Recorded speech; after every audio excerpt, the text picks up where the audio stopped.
Okay. Got quite a few things I want to go over tonight.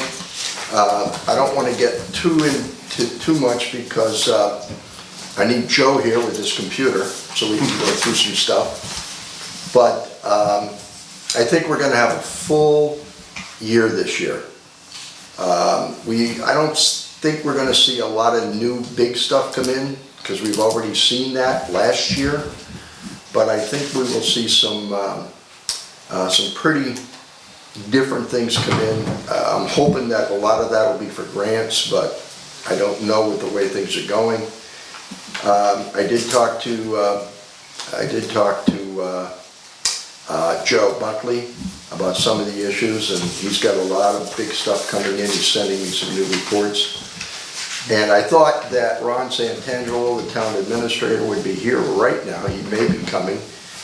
He did say he would try to make it, but fortunately, we do have our fire chief here, Seth Knight.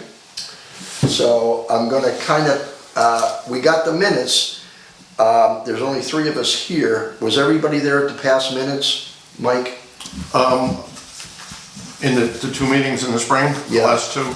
Because if one of us isn't here, that doesn't give us a quorum for that. Okay, well, we can wait on those till Joe shows So why up. don't we wait on those? We'll postpone the minutes till later in the meeting. Okay. Does anybody else have any comments for this year as we go forward? Some big reports to look at. Okay. Then I'm gonna turn that over to Seth, because I know he had a very pressing issue regarding a piece of equipment, so. Okay. Seth, the floor is yours. Harry, thank you for inviting me this evening. The reason why I'm here is to kind of bring some good news. Last year when we submitted all of our Form Cs for capital requests, one of them was to replace an ambulance. We'll be replacing a 2008 ambulance.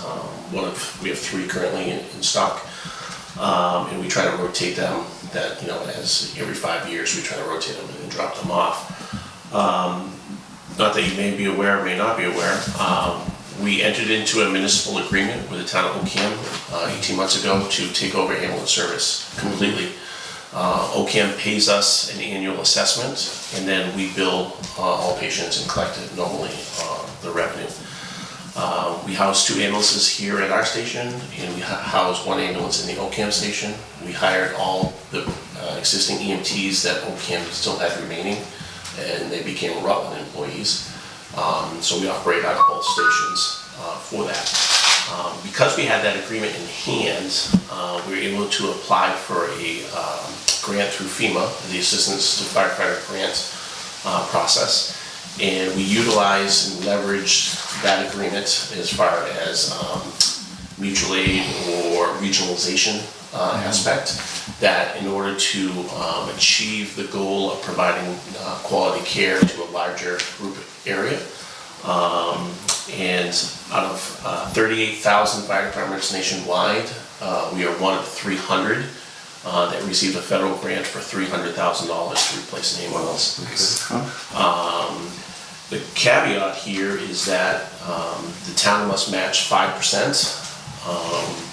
So the federal funds will be $285,714. Could you repeat that number? Yeah, $285,714.29. And the town has to match $14,285.71. Of that town match, no federal or state funds can be used from any other source, so it must be town funds. I'm working with Dan Haynes, our town accountant, that if he did not count the revenue that we'll be collecting from Ocam this year, that will be coming as a local receipt, that at the fall town meeting there will be an article to come up with that money. It may come from raise and appropriate from that source. Okay. So we're trying to get this done without utilizing free cash or going into the capital stabilization. Okay. So we're working that back. How much, if I can, how much do we get from Ocam on a yearly basis? We get $23,000. Okay. And we collect about $150,000 for revenue from patient transports, yes. Wow. My mind's working and says, boy, considering what it costs Yeah. what the revenue is? I'm sure it goes to pay a lot of the salaries and everything else too. Well, see, the interesting thing is we collect about $550,000 in ambulance revenue. That's money- between all three? both towns, Okay. and that money goes into the general fund. And so it just gets sucked into the, Right. the big pot of money.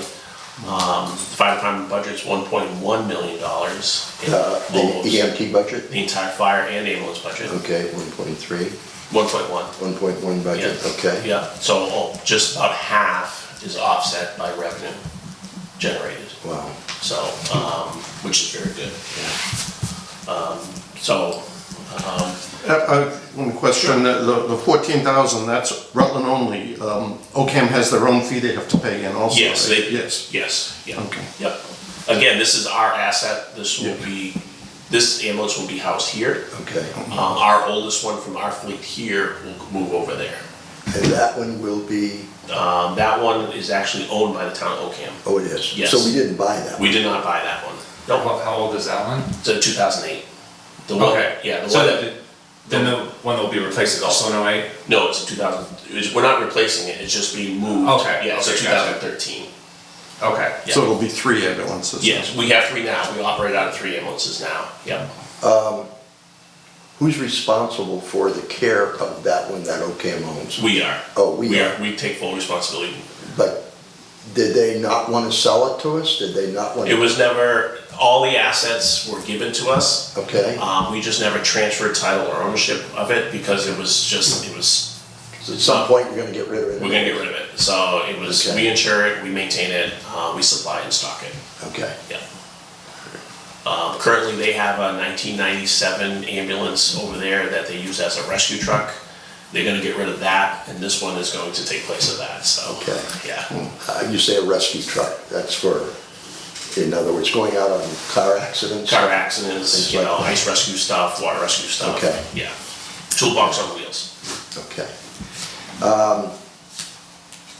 Now, so we don't have a trade-in this year? No, there's no trade-in value. Okay, Under the guidelines of the grant process is the ambulance that you're getting rid of cannot continue to operate as an ambulance. So no other ambulance manufacturer that we would be buying from would Yeah. take that because they can't resell it Okay. as an ambulance. So it would be technically scrap value, oh, $500 or whatever. So Okay. it's not worth anything to us. So. okay. That seems kind of cheap for an ambulance, isn't it? 300,000? Yeah, right, that's a lot of money. It's a lot of money Yeah. for an asset that Frontline only operates for 5 years. Yeah. Okay. My first ambulance I bought in 2000 was $93,000. So Okay. the increase in cost of operating specialized equipment is just, And I'm sure this year is gonna be no exception considering the shortage of materials and Yeah. everything else in play. so the ambulance manufacturers I talked with and the fire truck manufacturers I talked to, they all buy aluminum in a conglomerate. And they're locked in at 80 cents a pound right now. Yeah. January 1st, it's going to $1.80. Wow. So it's just incredible, the cost and just Where the will plastic will we cost. be buying the contract at this point if we approve it at the 80 cents a pound, or we buying? Yes, we would be, yeah, so, basically, we've already done the procurement process, everything's in place, ready to go. We got we're using the Houston Galveston federal contract bid process, so we can get into the larger scale purchasing group. Okay, And it's the same program we used on our last purchase in 2019. And we're actually buying the exact identical truck. So we didn't have to pay for the additional engineering and anything. It was okay. duplicate what we have, and so, Did the code change a lot on those? no. I mean, nothing? Nothing. Really? Yeah, nothing less. The only thing that we added was we added a specialized air filtration system for COVID-19 issues. Okay. Ultraviolet light through the air exchange system, so to Okay. cut down on that issue. Because I know the last time we upgraded the defibrillators and that kind of Yep. stuff, so I didn't know if that Yeah, was an no. upgrade we gotta go through. No. On other notes, there's a couple other requests that I had that will be coming off this year because through other federal funding, we were able to get those things done. The Jaws of Life that we had in for this coming year. Yeah. We were able to replace the entire set. Okay. That was $50,000, so that's all done. Yeah, in the Lucas CPR machine that was lingering. Yes, Now all 3 trucks will have it, so okay. we're way ahead on that. So, you know, every year I try to, you know, work on every angle we can and leverage any resource we can Yeah. to chop away at some of these, because I know other departments have bigger needs and higher dollar needs, so. Well, So, appreciate that, Seth. Yeah, we'll do the best we can. Makes our job a little easier Yep. too, no doubt.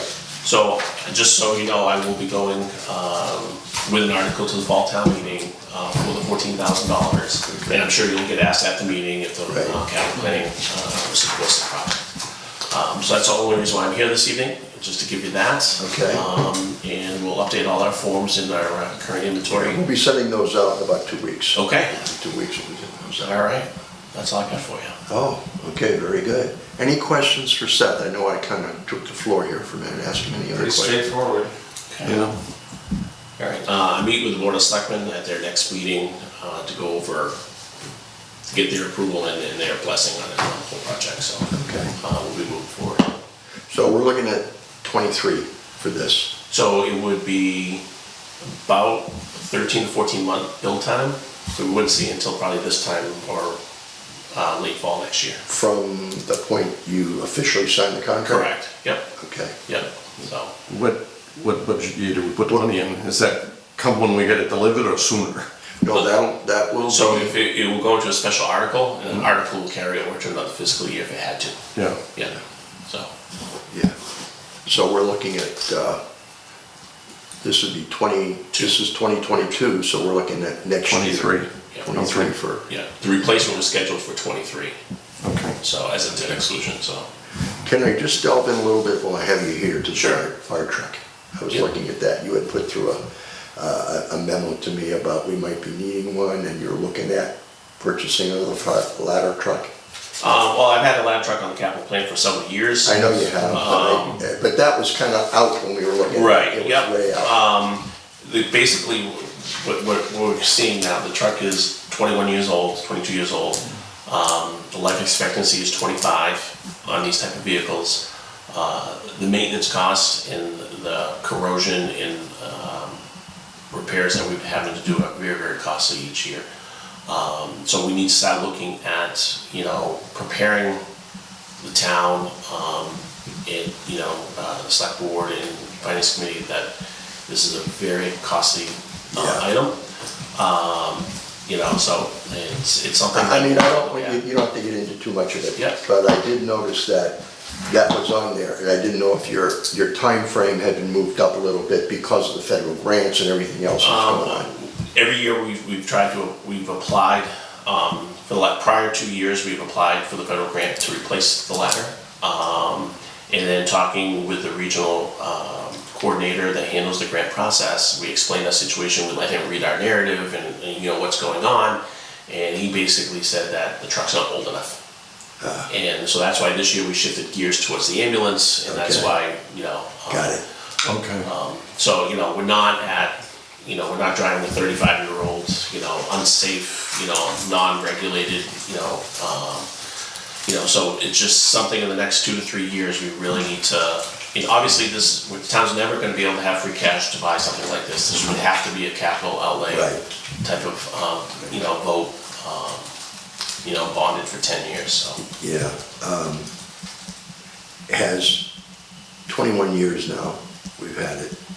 Have codes and everything changed a lot on these things? Oh, tremendously. They have? Yes, this is I won't say it's dangerous, it's safe to operate, but you can put the vehicle, the ladder in certain conditions that potentially you could tip the truck over. Okay. The newer ones have restrictions on it, that it won't allow you to operate in those type of unsafe zones. The vehicle now is functioning, is working fine, no problems. Yeah. But the problem is when we bought it back in '98, you know, some of the buildings that are in this town weren't as big as they are. Right. Or as far away as. Right, so this is, the current one we have is only a 70-footer, and, you know, people are like, well, you know, why do you need a 100-footer? It's, you know, we don't have a 100-foot high rise or anything like that. Problem is you look at where these houses are, you don't need the height, you need the reach. Long, narrow Long, driveways. narrow driveways, they're off the road. Yeah, We had the fire at Countryside a couple years ago. I We remember could that. just barely get to the roof line because we're on Maple Ave to the roof. We rescued people over off of balconies with a ladder during that fire. So, you know, it's Yeah, very so heavily you used. stretch it out that far and you're even just tipping, and you add a couple hundred Oh, more yeah, pounds to the yeah, end of it. that's right, yeah. So that's where we're at. Okay. What do they consider old enough to be eligible for a grant? 25. 25. 25, you know, Wow. yeah. Okay. There's just the demand nationwide So- of vehicles over 25 is such higher because there's only so much pot of money that they're focusing on those. Okay. So, You see anything else? I mean, you know, you've pretty much got your water stuff taken care of, your ice stuff taken care of.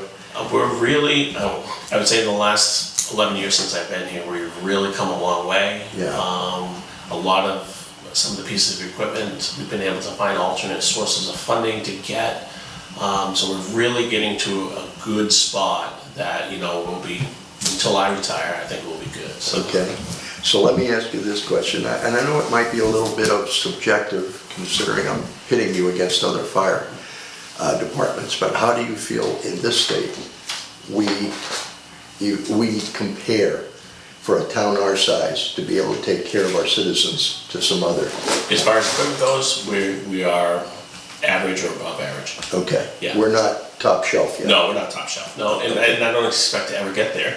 Because you're too small? We're too small, Okay. and, you know, our biggest need is part-time firefighters, on-call firefighters, is staffing. And, you know, we have 13 full-time staff, but we need to be augmented by, you know, additional part-time. For those big fires? Those big fires. And, you know, the requirements now, the training requirements and everything is so demanding, and so rigid that you have to follow, that people just don't have the time, you know. Someone in their, you know, late 20s, early 30s, they have young kids, they get sports and all kinds of other activities. It's very difficult, Yeah. you know, to handle that type of an additional. Okay. So we're struggling with that, and that's just not us, that's nationwide. Yeah, And, you know, we rely very heavily on mutual aid from other communities, and we provide, you know, assistance to Right. them. We only send one truck, but when we request help, we're getting 4 to 5 towns. right. So the reciprocation back and forth is, you know, people are like, well, you went out of town 5 times. I said, yeah, well, we had 2 times they came here, but that was like 10 towns came here, you know? Yeah. So, you know, it pays off in the end, you know, the mutual aid, so it works How long out. you been here now, Seth? How long been chief? I've been chief since 17.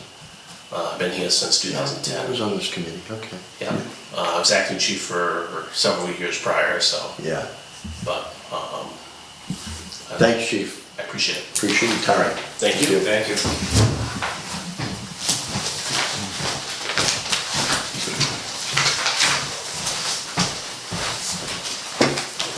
So that's one of the issues we're gonna be discussing is approval of our share of the money for the truck, I mean, the ambulance. So we'll wait till Joe gets here so we can discuss it, and then Yeah. if we have any other questions on it, I mean, what are you gonna do when you get $285,000? Yeah, you can't pass it on. It's almost a no-brainer on that. Right, exactly. Okay. I mean, if we have to, and I'm hoping we don't, we always have that capital fund to take it out of for something as needy as this. Yeah. But hopefully we won't have to do that. Well, we'll have to talk to more with Ron about the budget and what we're gonna be up against this year. Right. Okay. I wanted to go over the 2021 approved items that we got anything approved in 2021, but as I look back, I don't see anything that we got approved. It wasn't funding. It wasn't the article didn't go as we had hoped it would, so it never hit the article. They didn't vote on it. We kinda thought that was coming though. So we're gonna, that's gonna be, so everything pretty much that we had last year is gonna be carried over to this year for what we got.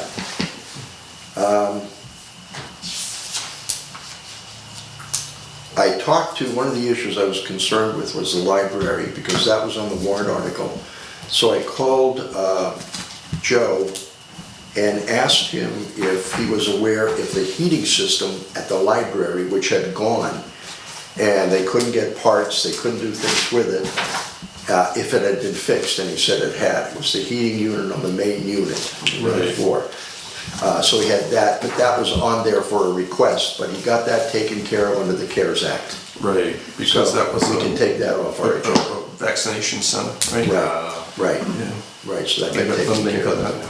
So that item can be taken care of. As far as anything else is concerned, I have not seen anything else in regards to the senior center. They have a tent up there, you know, a semi patio, so to speak, so the other one, I don't think is gonna get done. I know that Nancy had requested we put in a van for the towns to be able to pick up seniors and so forth, but I think if, again, we'll reach out to her and see if there's any way she can regionalize it or get towns to participate in the cost of it. I don't think that'll happen, but those are the two main things that I saw. This, town report, if that's the next item you had there. Town report? The town capital plan. Oh, no, there's a couple other things under old business first. Oh, okay. One is the regional emergency communication upgrade. Which he alluded to there. Huh? He alluded to that, Well, that's Mike, that is Mike Monaco. Mike, yeah. Monaco. We Not met with Monaco, him. yeah. He had not given us the follow-up information we requested from him. Right. In regards to the costs and whether the other towns were gonna participate in it and that stuff. So we're still waiting to hear back from him. Ron had submitted a case or a grant for the wood roof studio. Yeah, Not studio, the wood roof. No, grant never came through. right. So that's still pending out there. Yeah, I knew that hadn't come through. But, and then again, a lot of that is in that facilities evaluation management plan. Yeah, a lot of it is building stuff too. Yes. And we're gonna need to talk about that really in depth at the next meeting once we get a lot of this stuff in.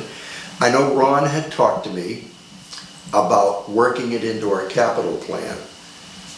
So it's gonna take this committee some serious discussion of working it into a 5, a 10, 15, or even 20 years Oh, yeah, I know. to get that done. The 10-year plan, the way they have it mapped out, Yeah. I can't see how that's gonna get funded. Well, our job is to look at it, make recommendations, and submit it to the town. Pick out the important things. Yeah. By year.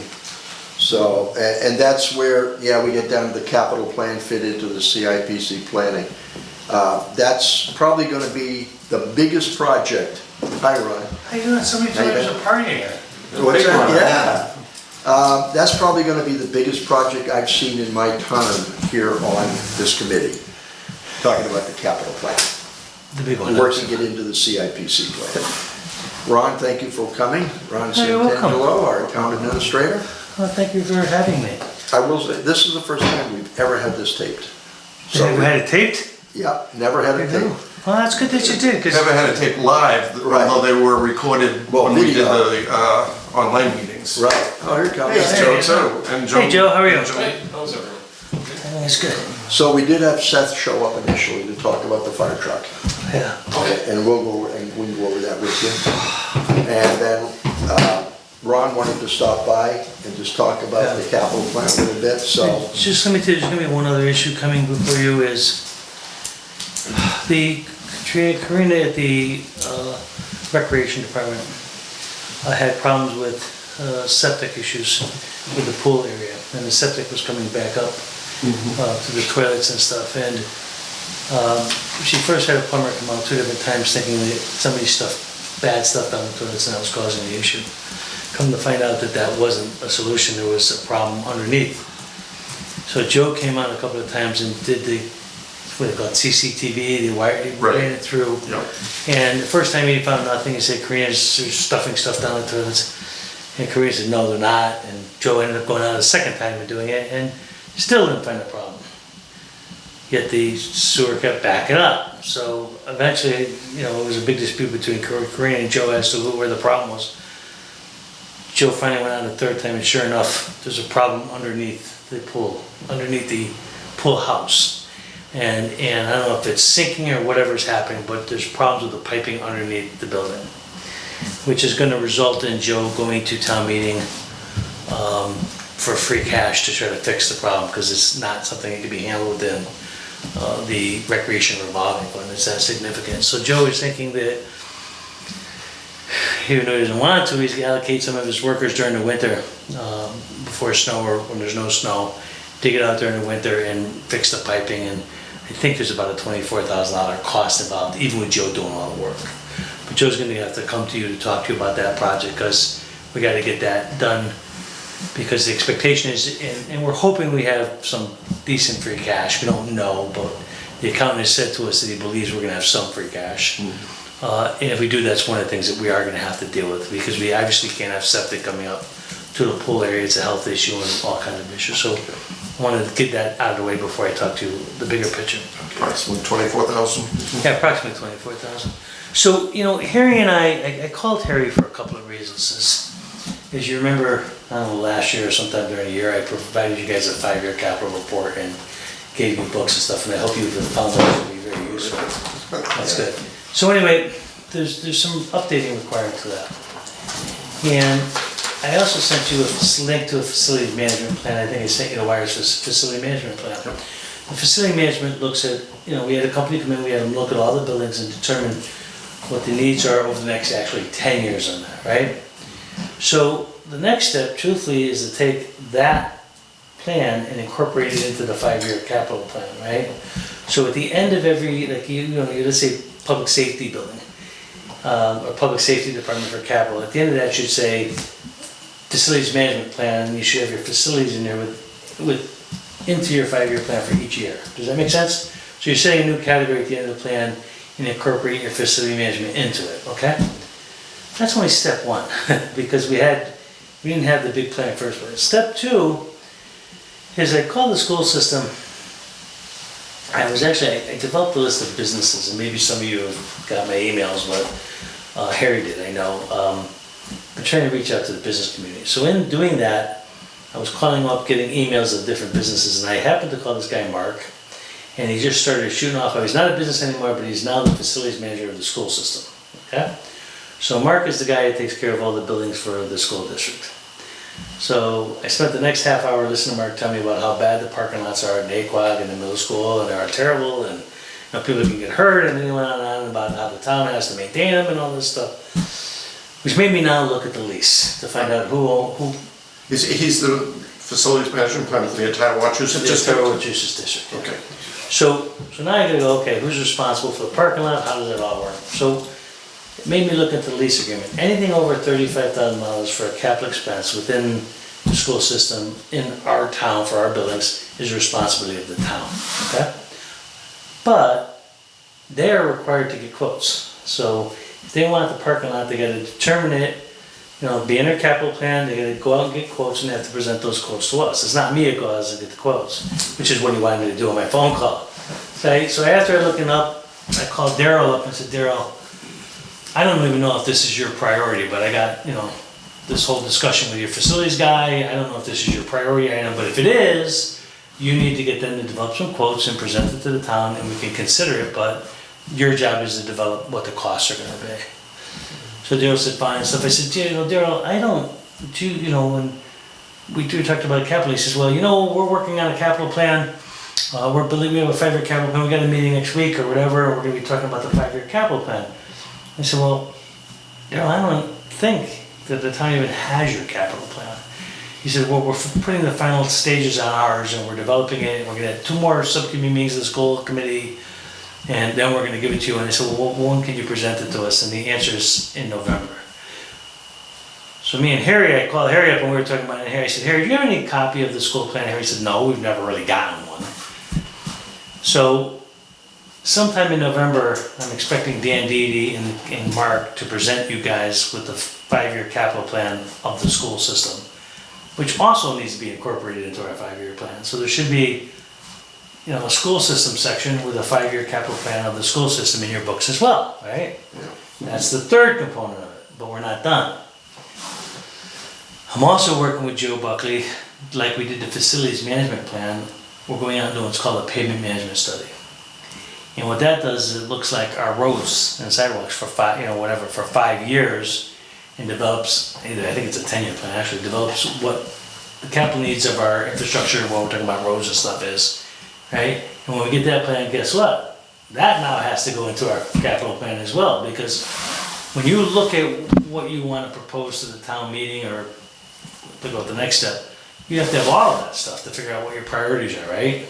So there's a lot of work that we have to do to build out that capital plan to get all the information that should be in it, right? So I said, Harry, are you planning on doing that? How are we gonna do that? And it's gonna require some work. So I'm happy to work with you. I don't really have the full capacity to do it by myself. I'm kind of looking at Becker because I hear he's really good at this stuff. Yeah. But we need to really. What this just in time. Yeah, it's gonna really spend some time to really develop all of this so that we can get a capital plan. Now, the way I see this from my perspective since I've been here, we can have the best plan in the world. At the end of the day, we don't got, the funds is the issue, right? I said to the board of selectmen the other day, I said, this town has to start funding its facility needs, particularly our infrastructure needs. And we can't just keep ducking our heads in the sand and saying we don't have any money, we can't do anything here, right? I can use, if we have free cash, we can use a little bit of free cash and buy a couple of items, which is what you guys generally do. We get 3 or 4 items, you get 300 grand, and this is what we can do, and that's the best you can do, that's all the money you got, right? I said to the board of selectmen, I said, guys, we have bigger problems than free cash, 300, 400 grand that we have to address. Be it roofs, or be it, new siding at the senior center, maybe the parking lots at the schools. We're talking serious money now, we're not talking 300 grand. And I think that the Capital Improvement Committee needs to work with me and develop a bonding package for what our real pressing needs are gonna be. Let's assume that the school parking lots cost 700 grand or whatever they might be. We have that in the bonding package, we have, okay, maybe we need a roof on, I don't know, a town building. We put that in it, we pick our really big stuff that are critical, we put it into a bond package, and I think we have to bring it forward to the public and say, hey, folks, either we're gonna fix the assets and the infrastructure of the town or we're not, but we can't, if we don't tell them what it is, it's our fault. We're idiots, we didn't tell them, they never had a chance to vote on it. If they voted down, well, now the fault falls on them, right? That they didn't vote for, fixing up the infrastructure. Because really what we're doing here is, we're kind of relying on the graces of the past people of Rutland, people that are history of Rutland, who spent all this money to build a town hall, an annex, all these different things, and we're taking their asset and we're just burning it away, right? We're not investing in that asset, and that's wrong. You can't be conservative where you don't protect your infrastructure and invest in your community in terms of your basic needs and buildings, right? So I think we have to come together as a group and make a recommendation to the Board of Selectmen for a bond package, be it a combination of school and town projects, something that we think are the key priority things, and ask to borrow 2 million, whatever it is we think is critical, and put the onus on the people of town if they want to support this stuff or not. I don't think anybody wants to pay more taxes. I mean, I don't like paying taxes, but we can't just wait till the public safety building deteriorates to the point it's unbelievable, or the library deteriorates, and you can't do that. You have to fix this stuff. So I think that, we have to at least bring it forward. If they vote it down, you can say, hey, we did our best, we put through a financially responsible plan. That would have to People be don't on some do it. kind of warrant or something, Yeah. but something has to be done, you're right. I think what you're saying, Ron, is probably what we've been doing since 2008. Yeah. I mean, we know there's a lot of, any year we've got 2 to 3 million, I think, on the books that we're not being able to do, so. Yeah. So working Wachusett, maybe the streets and stuff work in, which I think is great, because one of our charges is looking 5-10 years down the road and how much roads do we need, which means we're gonna require more DPW equipment, everything else, so. The concept is great, that's, I think, what we've been And truthfully, trying to Harry, I don't know what those needs are yet. I could look at the 5-year plan we did so far, and we could pull out things that we think are pressing, right? Right. But we don't have anything from the damn schools, and we know that we're responsible for those school buildings, right? And those parking lots, sooner or later, somebody could get hurt because those parking lots aren't where they should be, right? Yeah. So we need to deal with that. The road issue, I'd love to. I'm hoping that the federal government does something with infrastructure and eventually gives us some road money, so that would not be my first priority. And let's wait and see the next year or two and see what happens with that, but could you put money in bond to fix a road if you wanted to? What towns generally do, again, it's hard when you're in a small town, is town will build a, let's say a $2.5 million bond package this year.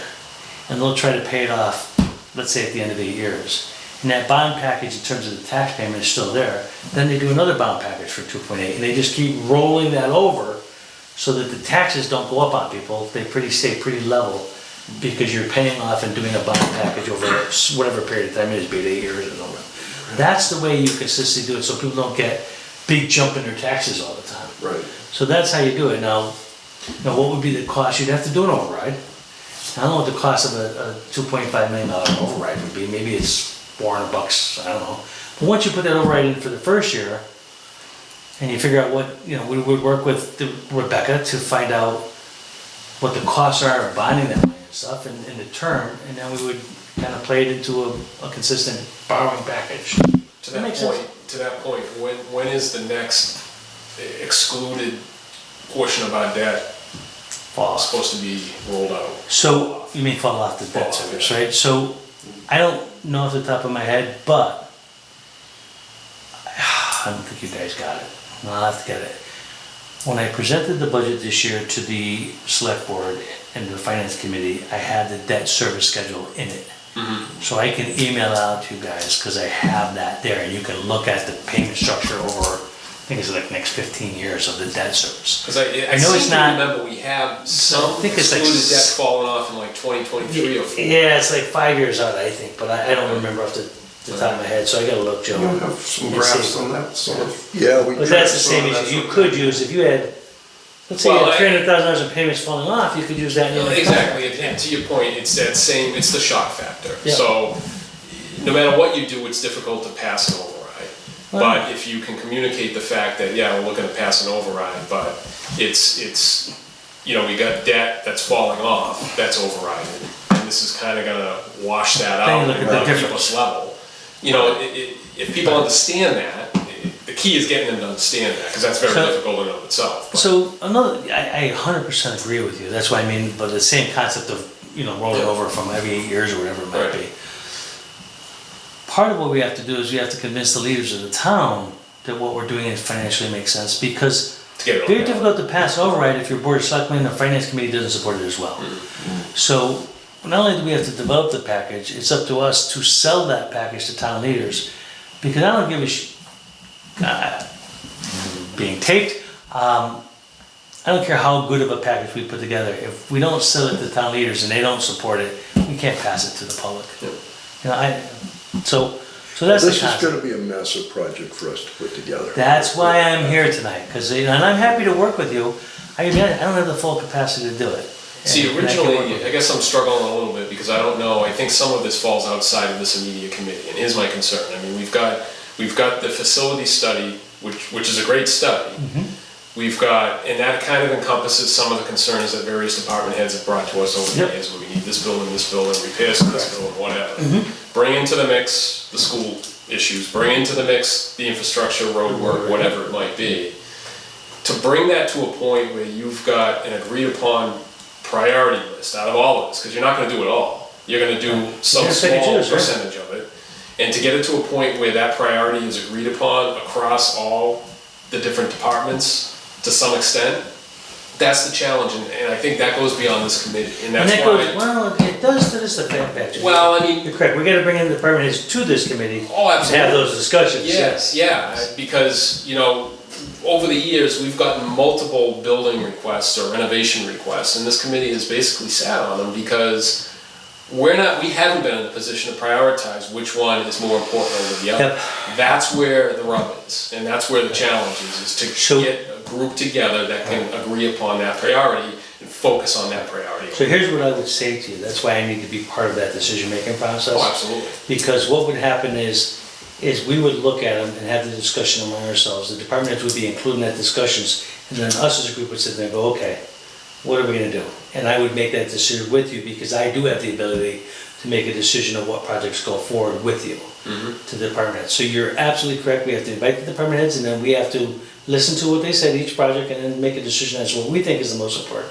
I would say this, is once we make that decision, go back to the department heads and say, this is what we've decided to do. And then we move forward and put that in a bond package and work with Becky to find out how we're gonna structure the debt, you Yeah. know? I mean, the other big challenge is a lot of the, and you know this, because you Yeah. deal with it day in and day out, but a lot of the information that we get is incomplete information. So you haven't been able to make a decision, Right. because, you know, it's one thing to come in here and say, yeah, we need to, I don't know, pick a project, do something with community hall. But we're using these pulled out of the sky numbers of whatever it is. We can't operate with that, we need to Right, know. Need quotes. So What here's, we're dealing here's, with. here's the way it works. So that capital improvement plan that I gave you, and more so on the facility management plan, we guessed high on all of those, right? The capital improvement, I think in the capital improvement facility plan, they put in about a 20% increase in what they think the cost might be. But you're right, it's a high level cost, because in order to get actual cost, you have to have engineers go out and look at the jobs, but, so and you're not gonna know that sometimes until you actually start putting out an invitation bid for the project, right? And you will eat up And they that start- 20% pretty easy. So yeah, that 20% will get eaten up, but when you first bring it out to the public, you're putting it at a 20% premium, because you know that when you start the project, you're gonna find problems with it. But the actual cost and the actual numbers are gonna come in when you put out the invitation to bid. So let's assume we were gonna do the siding on the senior building, the community center, which desperately needs it. And let's say it's a $65,000 project, and, you know, that probably includes the 20% more than what it might cost. And then when I put out the bid, it comes in at 45. Well, then the 20 grand stays in the account, we don't spend it, but, you know, we have to bid higher because we don't know what the cost will be. So you always put a factor in it to project Yeah, what I you're mean, doing. but before you put it before the town, we should have a more finite number. Well, the concept of the, I get it with Yeah, I agree. with a large capital project, like a ground-up building project.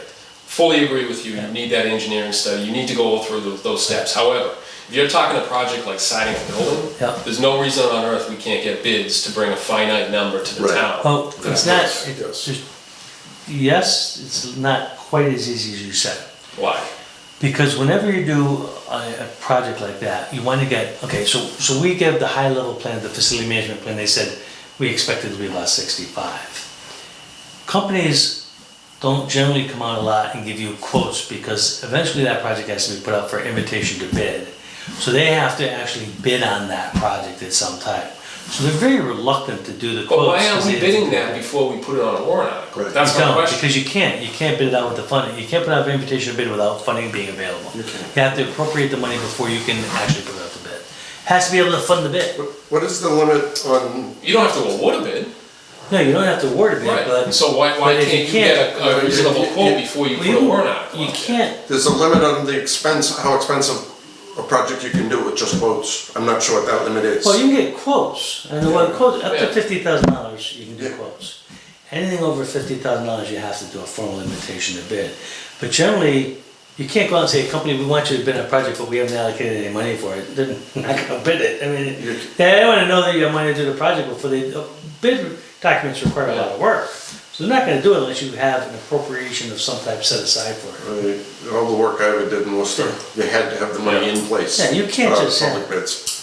Yeah, so, and you gotta remember that it's even more complicated when you're talking about facility stuff, because all construction contracts have to meet prevailing wage. Oh, yeah. So all your costs are jerked up higher anyway, Of course. because you have to figure out the prevailing wages. But what I say to department heads is that when they give you in their capital plan, and they do, let's say next year's, the number they should give you, if they're asking for something next year, should be much more detailed than the number they're asking you 5 years from now.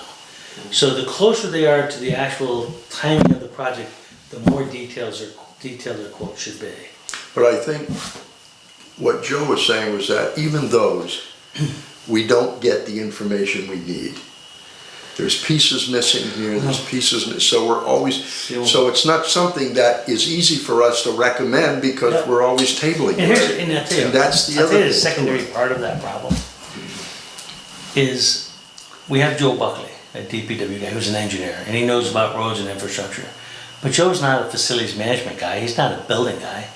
So, and if the library wants to do a roof or whatever they gotta do, Carrie's like, well, what do I do? She has no idea how to even develop a scope of work for what she wants to do, she's got no clue. So she'll reach out to Joe, who, if you were talking about a road project, Joe would have a lot of detail, but if you're talking about how much does it cost to do siding on this, he has no clue either. So we don't have a facilities manager with anybody with any experience that could go out and do that work. And Joe doesn't have the capacity to keep going out for every department to get these information. That's why, even if you remember, if you read the facilities management report, it recommends that you have a facility manager or some section within your DPW that actually does that facilities piece, because we don't have Or a. as you said, even a separate expertise. department possibly. We don't have the expertise being a small town, so. Get But for the yeah. project, let alone the department. Yeah, that's the problem, Joe, that's exactly the problem. But, right.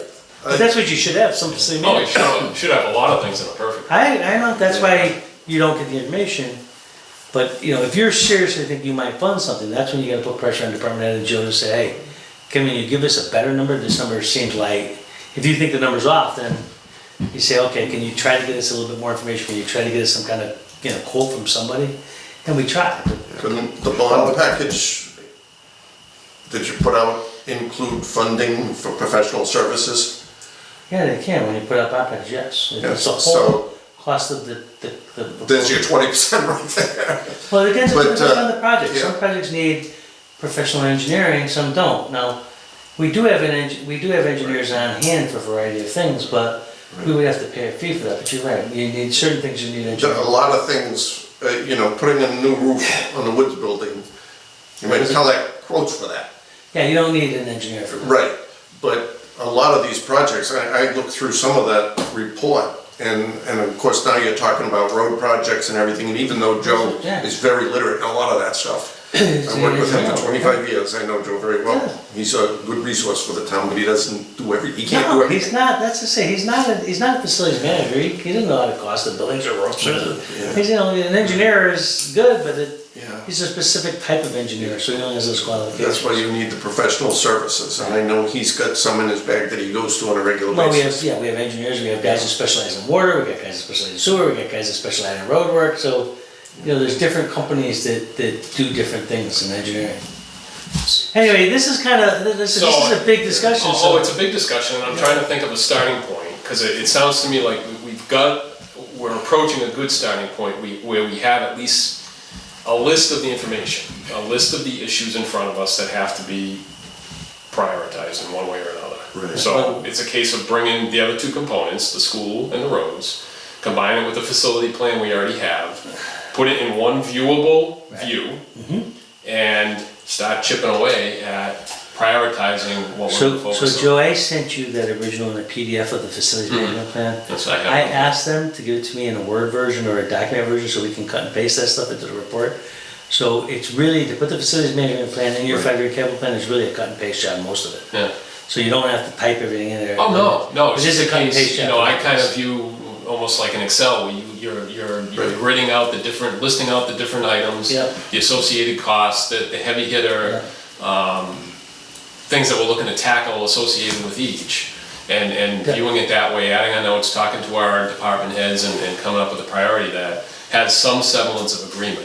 To your point, across town bodies, Yeah. you know, selectmen, finance, CIPC, you know, the departments that are involved in it, because if you leave Right. one of those out and they're fighting against you, you're not gonna win At this the battle. end of the day, when we make our trades for what we wanna put into a bond package, it's a subjective report, I mean, subjective decisions. We may say, oh, we think that the rough area is more important, and somebody else could think that something else is more important, but we have to come, at least if we have discussion with department heads, we can kind of review and say, okay, we've heard Joe's story, we've heard Terry's story, this is our decision and this is where we're gonna move forward. It's at least based upon some decent background information, right? So I'm happy to work with you. I guess I'm saying, and again, I don't wanna just lock you down, but Joe, but if you are willing to help put those materials together, I'll work with you and give you the report in Word and work with you and give you my advice, because I did do that in my Southbridge facility management. We incorporated the facilities management into it, and I just used at the bottom of each building section, So if we had public safety building at the bottom of it, I just added in the facilities part. And if it was in the top, I just cut it out, and change it and use the best information. So it's just a matter of deleting some of the stuff on top, like if Carrie already put in our 5-year capital plan, a roof on the library in year 3, we would cut it out of there, and at the bottom we would have facility management report, and that would deal with just facility, and we'd put it in there, so that at the end of every building, there's that report of the facility and what it needs. Make sense? It does. I guess the other thing going through my mind is, I look at the facilities report and some of the other things we've talked about, and then I see a distinction between that. A lot of this is looking at the existing buildings we have and making Yep. improvements to them, whereas requests that have come to us involve entirely new buildings. So So let me where are give we you, making that distinction in that? I'm gonna give you my separation? You can't do opinion. both. Yeah. And I've spoke to, the only building that I've heard directly that there's been push for, because they actually funded some money to do a study, is the community center. And I said to the director of the census, listen, I don't think you're gonna get money anytime soon to build a new building. And quite frankly, from my position, I don't think I would even recommend it, because your building size is fine. It's not a capacity issue, although they would like to separate recreation from thing. It's just a building. It's a building, but that building is not in bad shape. But it needs new siding, it needs new work. But I could never say that the big priority to me is to build a senior center. I just can't find it. So the only new building, I don't think it's a need now, but the biggest need in the future, I think, is gonna be the public safety building at some point. I don't think that's immediate, but that to me is the building that probably will be outgrown probably as it goes, as the town increases in size. No, that's a tough sell, because that's a 40-year bond in that building. Well, maybe. The existing wasn't paid But off I until don't like see, 2030. I can be honest, I don't see a need, as much as it'd be pretty to have a new town hall and stuff, I don't see big needs there. It's not like we're growing out of our space in any big way. We actually have wasted space, for instance, the 3rd floor of the town hall is wasted because it doesn't have an elevator and stuff. Maybe we wanna do some improvement to a building, but in terms of a new building, I don't see a big need for new buildings. I think we need to get the buildings we have in good shape for the future, and maybe we can do some tweaks to fix something, but I don't see a need for any. I can't hear Richard now go, given all the problems the town has, we should go out and build some new building. I don't see it, so department heads might want that, but that would not be my priority at this time. Yeah, and you're right, I did say new building, but the building that always comes to my mind is the community center, because you're right, we have that wasted space, and even though I don't think that would be a complete You new talking about town hall or building. you talking about community? Town hall. It wouldn't be a new building per se, but certainly if you're gonna dump a lot of money into that to make that 3rd floor usable, you're talking expansion and major renovation. That's the discussion that's been had in the past. Yeah, and I know that. And that's where I'm trying to figure out where we're headed with this discussion, whether that stuff's gonna be included If or I not. truthfully, I would pick that over the senior center if I was gonna make a decision, but I don't see a huge priority there either. It's not like we're busting out where we need a lot of office space. To me, I think we need to clean out that top floor and make it a nice storage area. That's what I think we need to do. It's just a mess. We need to get rid of, 3/4 of the junk that's up there. But what about We- accessibility? That's always a big. Well, again, we don't need, nobody needs to go up in there other than, No, I storage. mean just general, like the bathrooms. Again, if you renovate a certain portion of the building, you have to update it with disability issues. We're not, unless we do a renovation, we're grandfathered. Now, would you like to improve disability? Yes, but right now, our buildings meet disability requirements right now because they're grandfathered. But if you do, I don't know if it's X percentage. 6% of the building construction, then you have to update the disability requirements. And we just don't do that. If we do, if we did that at the community center, we'd have to put in the elevator and do all the stuff that we wanted to do. But at this point, I'm more interested in fixing and getting our buildings in decent shape than I am about worrying about building new ones. Well, then maybe that's the starting point, list out the items we have and make sure we have agreement on that being the full list, and that's when we have those discussions when someone says, hey, the renovation of community hall is not on your list, why not? Then we have that conversation. Well, it is what it is. All right, anyway, I'll continue working with you, Joe, or whoever wants me about, it doesn't have to be just Joe, it could be a couple of us talking about it and updating it, but we do gotta get one good plan. And I thought I gave you a pretty good document, I think I did at the time, but I think that we just need to improve it. We need to build off of it, so we got a good structure, we just need to work off of it. Any questions for Rod? I'm glad you're here, because the next topic I just wanted to get your feedback on is Rutland Heights. So- What is going on? so let me give you the- Because the that current- eventually is gonna involve our committee. Because if you start building capital stuff there, if Yeah, but it it wouldn't does be us indeed. building it, right? Huh? It wouldn't be us No, it's building it. private property. Well, it will eventually be part of us. I think it would be part of us in Mine- terms of what's I going have no on. idea why, but let me tell you what's Okay. going on. So right now, the developer has proposed between 88 and 142 units of elderly housing there, 55 and older. Okay, What is currently referred to as parcel A, which is on the top of the hill. If you were looking at Maple Street, coming up the road from Yeah. Maple Street, it's the left-hand upper part of the property. okay, yeah, So he's building that, the town, I can tell I was very happy with the work we did, but right now the price is set at somewhere around $1.6 million for that property.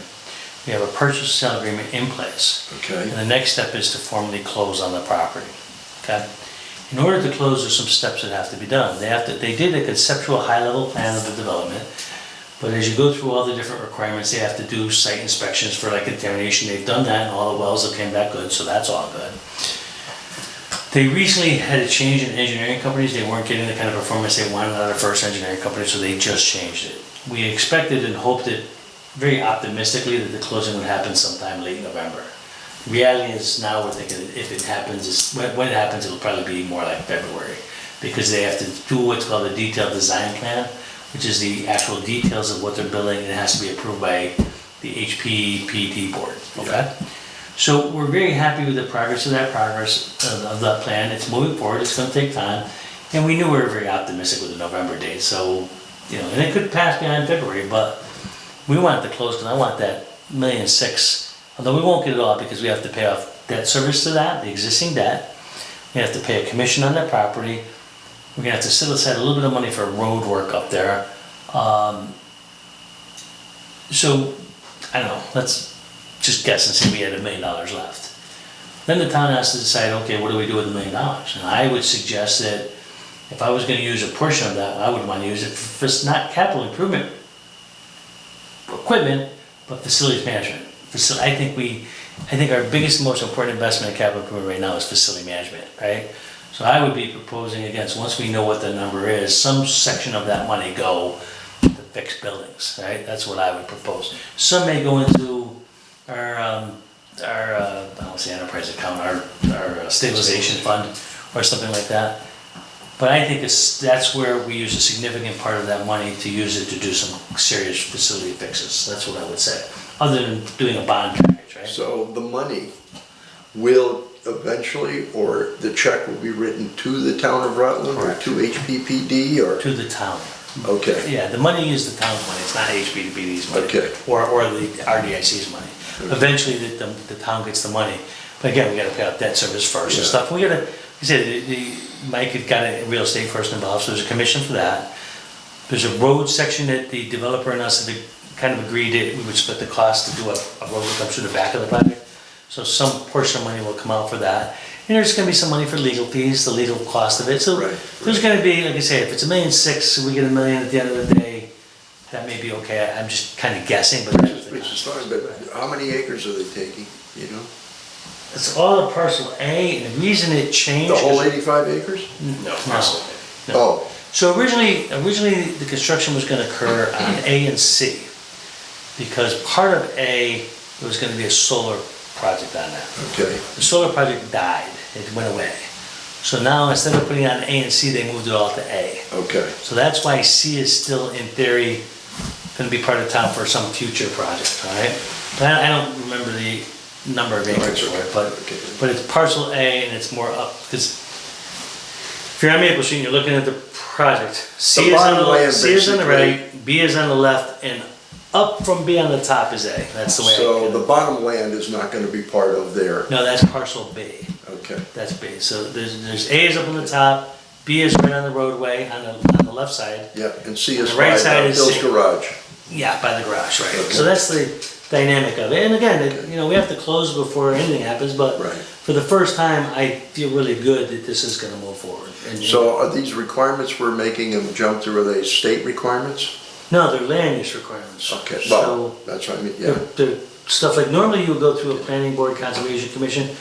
Because of the nature of this economic development structure that's set up, the RDIC. Yeah, They have an HDPP board, if that's right, does all of the land use stuff in one capacity. It's like a streamlined land use process in which David George, our town planner, is helping them go through all those processes. So instead of having to go to conservation right. and through planning and maybe board of, it all happens through the HDPP board. So the holdup really isn't on our end. No, it's the developer just doing the normal construction Okay. stuff, getting the details and getting it all done. Good to know. Yep. Good to know, okay. Yep. Make sense? Yeah, appreciate that, thank you. Yep. Anything else? I'm just curious about this company coming in to build this housing.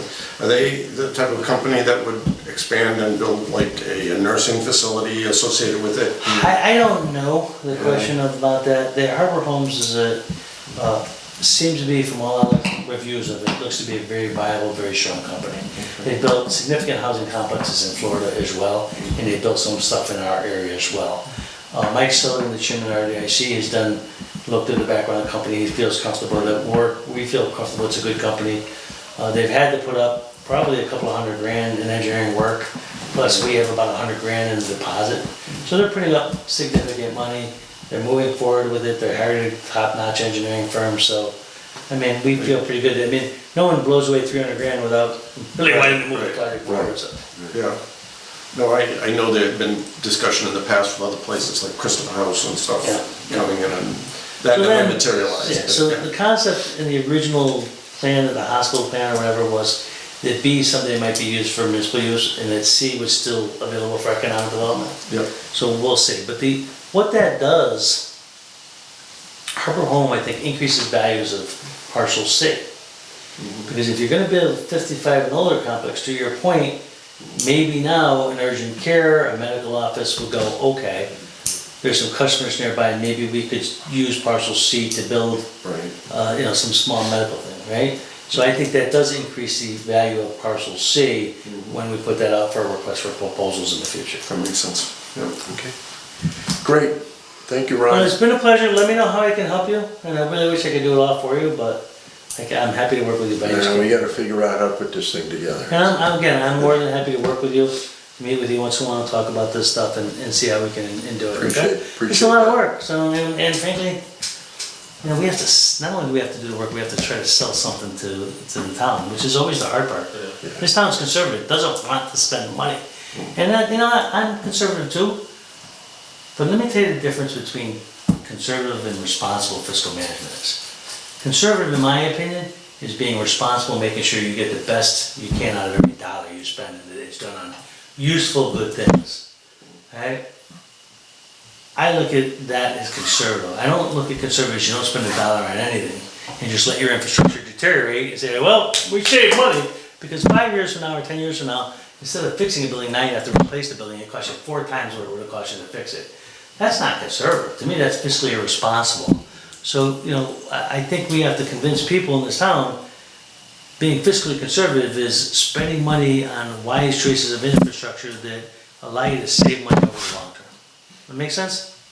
That's the way I Sounds look at it. Right? When you have it, when you have the information, the debt, when debt falls off and I can just ship that to you tomorrow. I Yeah, have can it. you shoot that I over? already have it. I just gotta remember to send it. If And you then don't get when it from me, Joe's Joe, done in a with his couple of road days, study and just send you me get it. the Yeah. school stuff, If yeah. I don't get it to you in a couple of days, ask me for it, Yeah. because I have it in my computer.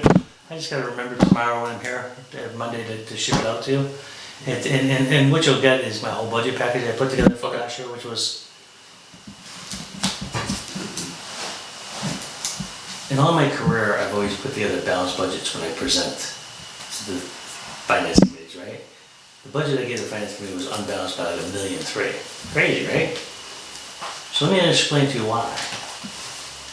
Last year, the town did not balance its budget. It used $405,000 of free cash to balance its budget. So effectively, they have a deficit. Before we even started this year's budget, they came in with a $405,000 deficit in the budget, right? So we had to deal with that. The school system came in with a $961,000 increase over last year. So that's like $1.3 million just those two items, right? So now you got $1.3 million without even talking about the town budget yet, right? And the new growth was about 400 grand. And you know we have Proposition 2.5, we can increase taxes by 2.5%. That was another 400 grand. So now I have $800,000 in new revenue that I can use for the whole town. And I have $13 million of expenses before I even talked about the town departments, right?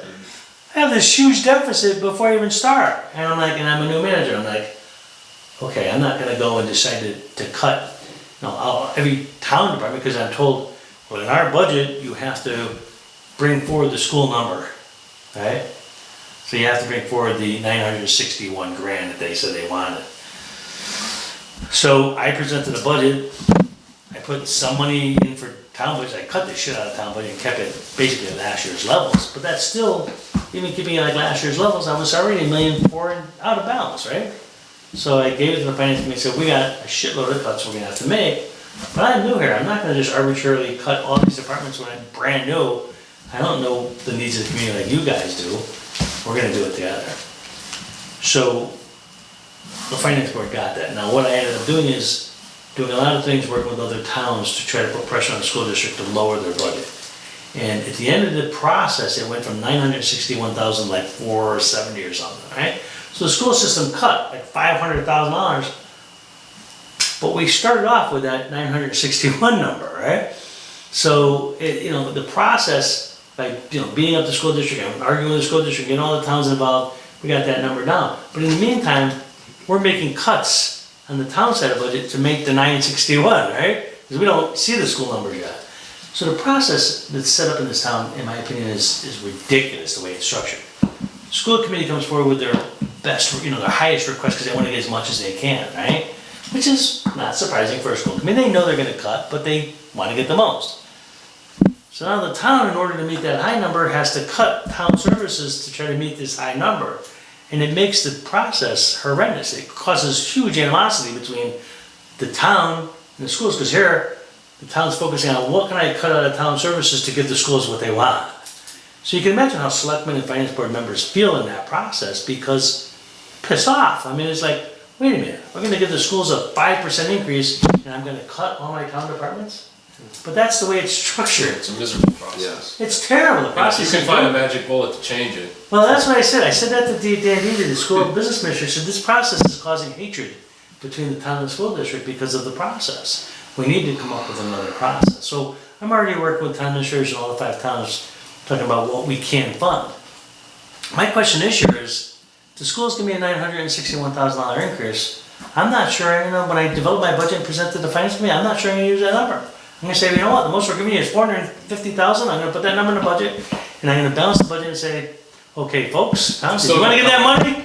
but they're still gonna come with a $950,000 request. That's right, I'm gonna say, well, you guys wanna get that money, figure out where you're gonna cut to give it to them from, but I'm not gonna do all that nasty cutting and piss off all my staff and everybody else.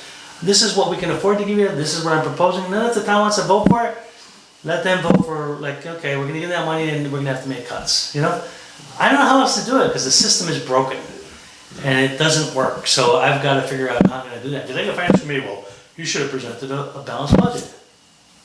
How do I do that without literally destroying all my departments, right?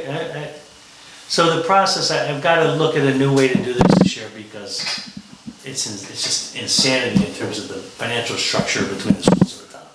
That makes sense? Yep. Ron, we've got to move on. Yeah, I'm just answering questions. I didn't want to say this All right. either. Appreciate it. Thank you very much. Guys, no Thanks for problem. showing up, Ron. Take it Okay. easy. Okay. I'm gonna table those for a second, there's a couple items.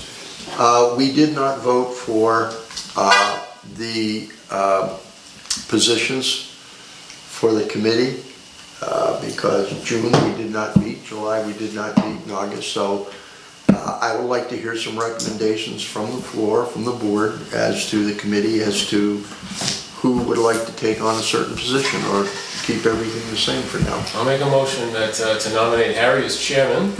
Second, third, fourth, fifth. I'd like to make a motion, if everybody's accepting, we keep the slate of officers as they are right now for the following. I would agree with Yeah, that. I'll nominate, yeah.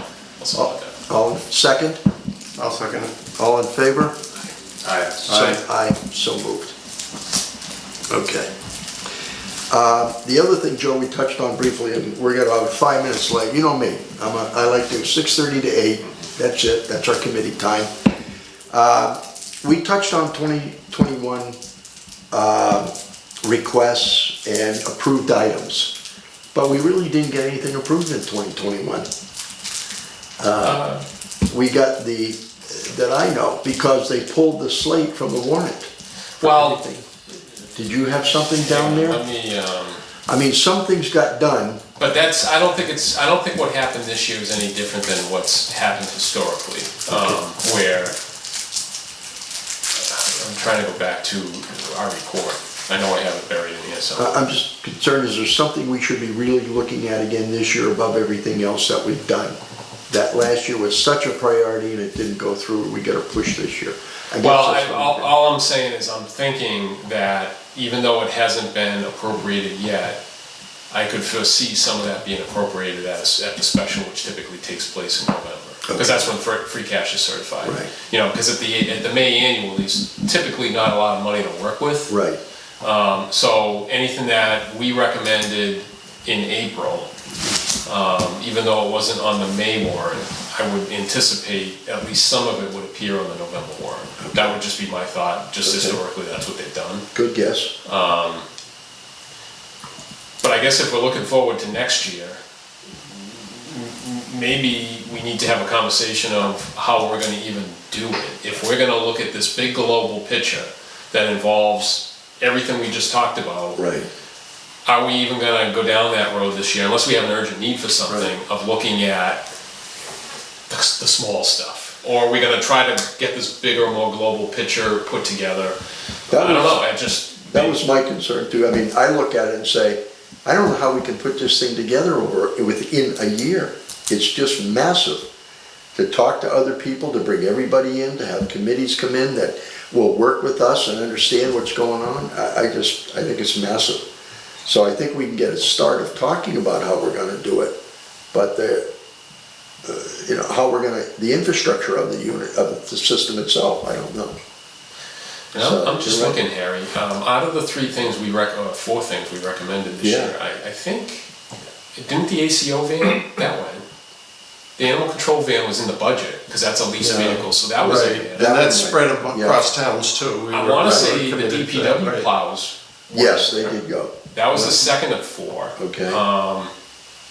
The library HVAC unit, Well, even that though we one didn't got have to fund it, we approved it, and It that was went. funded through other means. through the CARES Act. Yep. Right. Yeah, And that's what we recommended this year. okay. So everything we had on the slate, I think, one way or another, even if it wasn't direct funding through the town, I think Okay. it was, they were all funded. I guess I missed those. Yeah. Yeah, that's right. All right. Yeah, I had down here future progress of committee. I don't know if you want to say something, Mike, to your potentially leaving this year. I don't know how soon things are gonna happen. I've got the door open for a move, a new home, but things aren't happening quickly. Okay, So I'll sit here all right. as long as I can, Okay. you know? But if I leave town, yeah, that'll be that. Okay. Have we heard from, because I know Mitch had an announcement Monday, right? So how's that impact? Is there gonna be a similar impact here? I would think so. Yeah, I would So think so. here, Mitch, what? it's public, right? I'm not saying Not that I something. know. Not that Oh, I know. thought there was an announcement made Monday. Okay. Well, maybe it was, I don't know. Okay. I mean, I'll the shut people my I mouth, talked 'cause I don't to, wanna- All right, I you don't don't wanna- wanna, because it will be public if you say it. I yeah, thought it already was, but Okay. I could be wrong. maybe, but I don't. Okay. So that is something we can take up at the next meeting. The other thing is Seth came here and he discussed with us about the new ambulance and how he's looking for 15,000, roughly 15 grand to buy a new ambulance because he already got a FEMA grant for $285,000. So he's looking for us to recommend to the town that we buy it and the town pay the 15. They gotta put up 5% of the cost. And if I remember this conversation right, it happened to fall in line with our cycle anyhow, Yes, is that right? 5-year cycle. Yeah, okay. So we'd Yeah. be keeping the newest one we have as our secondary ambulance? Well, what's happening is, we also have one in Ocam. So we have 3 ambulances. Oh, we get 3 now. And what's And gonna it's our happen is. unit in OCAM, it's not an OCAM unit? Well, everything got transferred over to us when we signed the agreement, he said. Tell me if I'm wrong, okay? So, we own that one. The title has yet to be transferred to us, but we in fact, we take care of it, repair it, we do all that stuff. So when we buy the new one, it's gonna replace the 2008, 2014, 2018. Yeah, That's gonna 2008, Is right. it 18? No, 2008. It's gonna replace the oldest one. Then the oldest one is gonna go down one. And then that one is gonna go over to Ocam. Because we own it anyways. So we're not trading in one. Which is all fine, I guess the only thing, and, you know, I apologize for not being here for No, the that's okay. conversation, because I know I've got questions that maybe you already talked about, but, it's like any other regional agreement, I would wanna be comfortable that, and I'm sure it must, that the regional agreement with OCAM covers the cost of that ambulance serving OCAM. Versus Rutland putting 15 grand, you know, against this FEMA grant of Rutland taxpayer dollars to I help asked service Seth OCAM. that, and he said OCAM also pays their share. They Okay. pay, And I figured they must, but and I'm hoping for, you know, capital equipment is factored into all that. And debt service, OCAM has an agreement to pay $23,000 a year to the town. And then we collect the ambulance fees, which was about $150,000. Yeah, I mean, the 23 is So- kind of an arbitrary number unless you know the expense that goes, Right. that's associated. No, but I'm saying, that's what they Yeah. agreed to pay 23 a year. That's the agreement, flat 23. That's where my concern is. Yeah. So what's it costing us to run OCAM from a personnel standpoint, from a capital equipment standpoint? Is it more or less than 23 grand? It should be the same if all is working right, and that's what I want to be sure is the case, you know what I mean? Yeah, I know he has, what, 2 or 3 staff over there, so I don't know what that cost is. But the fees, I guess, pay for the ambulance cost of that. What he said was, you know, this ambulance is gonna go in, we're gonna get it, but the overall fire department budget, EMT, everything is 1.1 million. So when he gets about 500, what do you say, $553,000 a year, About half his budget. is half his covered. budget comes off the ambulance fees that he gets. So I'm sure that's probably covering all of that, but we can ask him in the future, Joe. Good question. We can ask him in the future. So anyways, he was looking for our recommendation to buy it and for the town to pay the $15,000. Well, $14,285 to be exact. Yeah. Kind of a no-brainer. That's right. He's gonna Oh, yeah. ask them for a warrant for November, so we can approve that at the next meeting or discuss it, whatever we need to do at the next one. Okay.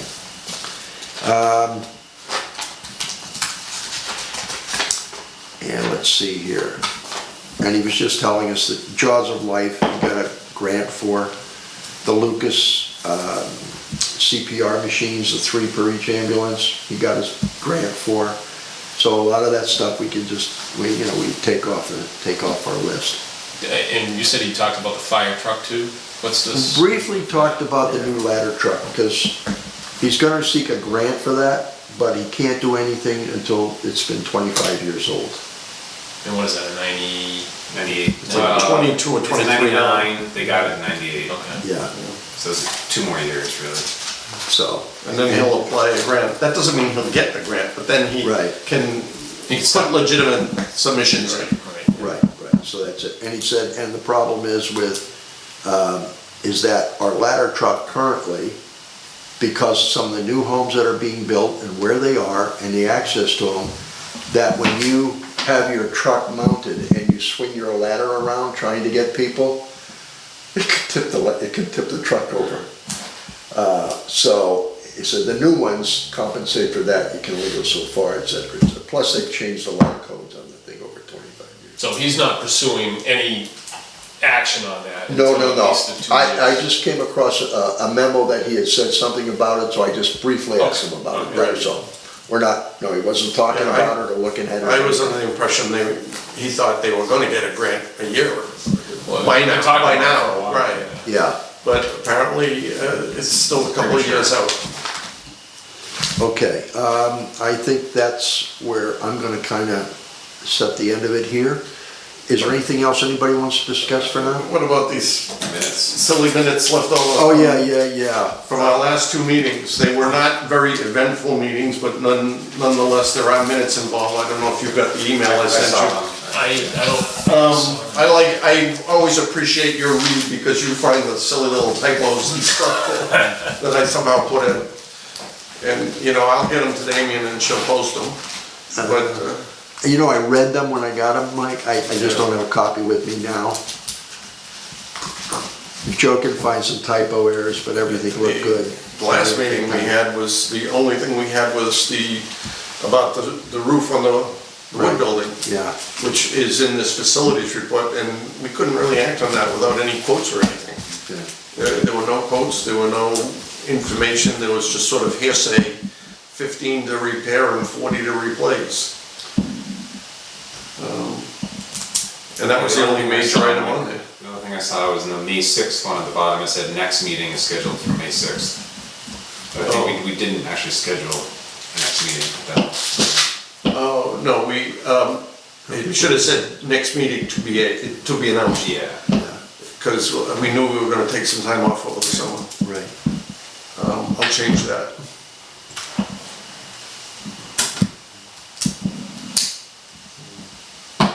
I mean, we did have, both those meetings, we had some brief discussions about the committees and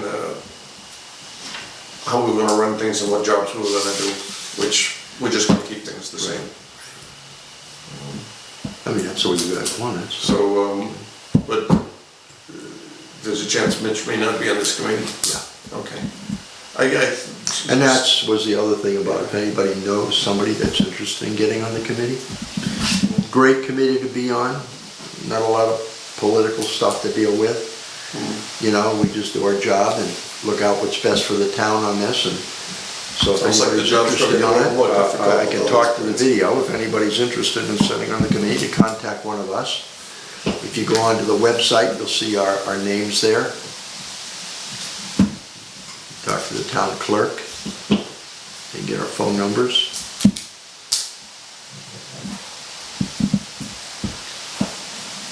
I think the only thing I see on, the May 6th, that section, and then Peter Crane's name on the April 15th minutes, that's just a typo, but aside from that, they look good. Okay. Let me take those back with me, just so I don't miss the marks you made. And I will You can revise them. send them, I'll revise them and I'll send them out to Damien for posting. I mean, We have a it's motion long overdue. to accept the minutes with revision. I'll make a motion to accept, what was it, April 15th and May 6th minutes as presented, well, as amended. As amended, With yeah, the two amendments. Right. I'll second. Dan seconded, all in favor? Aye. Aye, so moved. Thanks, Mike. Appreciate that. And I appreciate everybody coming here tonight. No, this was good. I look forward to seeing, you know, it'd be good if we can, I think it's something we've been trying to do for a long time, get everything in one view. Yes. Of what the big picture items are, and then we can work off of that. I think It would be it's a lot of work, but I think it'll be helpful too. Yeah, particularly I think what's been missing too is Wachusett. You know, a lot of their capital stuff, we just don't have an idea. Yeah, So well, it's, that'll be important too, to see that. Okay. Anything else from the floor? Hearing none, do I have a motion to adjourn the meeting? make a motion, we adjourn the meeting. Okay, Second. all in favor? Aye. So moved, meeting adjourned at 8:08. 8:08. Thank you.